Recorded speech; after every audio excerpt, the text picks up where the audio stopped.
سيد محمود، لا يمكن التعامل مع السيد الفريق أحمد شفيق ولا السيد عمرو موسى لأن مجيئهم يعني أن النتائج مزورة. يعني هو بغض النظر طبعا عن قناعاتي الشخصية بعدم تأييد أحد المرشحين لأسباب أخرى غير التي ذكرها السيد ممدوح إسماعيل، ولكن في النهاية أنت تتحدث عن ديمقراطية عجيبة وغريبة ومريبة في نفس الوقت.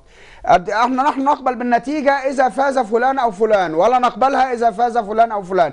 إذا حتى وإن جرت الانتخابات وشهد لها العالم بكل شفافية، فإن مجرد فوز عمرو موسى أو أحمد شفيق سوف يقلب الطاولة، وسوف من لهجة السيد ممدوح إسماعيل سوف تستحيل الشوارع إلى دماء مثلا، لأنه يقول أن هذا لن يكون إلا بالدماء ولن نتعامل معهما وهما ممثلين. يعني هذا بالتأكيد يعني ديمقراطية منقوصة ومريبة في نفس الوقت. يعني وأنا كنت أود أن أسأله السيد ممدوح إسماعيل، يعني بكل ما يملكه التيار الإسلامي من قوة بشرية ومادية وعقائدية أيضا، ألا يستطيع أن يحمي صناديق الانتخابات ويضمن النزاهة والشفافية حتى وإن جاءت بأي شخص؟ في النهاية هذا هو الصندوق الذي نحتكم إليه جميعا.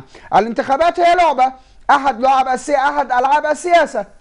ربما يكون هناك من يجيد تلك اللعبة وهو محترف فيها، ويجيد حشد الأصوات وتجميعها، ويجيد أن يصل بنتيجته إلى الفوز، ورغم أنه يعني من الفلول أو غير ذلك. فماذا ستكون النتيجة؟ هل نعود بعد ذلك إلى دمار وخراب لمصر إذا فاز أحد الرجلين؟ يعني بالتأكيد أنا يعني لست مع هذا الرأي أبدا، وإن كنت أتمنى طبعا أن يفوز شخص يحظى بتوافق الجميع، وأن يكون بداية خير على مصر حتى تعوض ما فاتها خلال الحقب الماضية.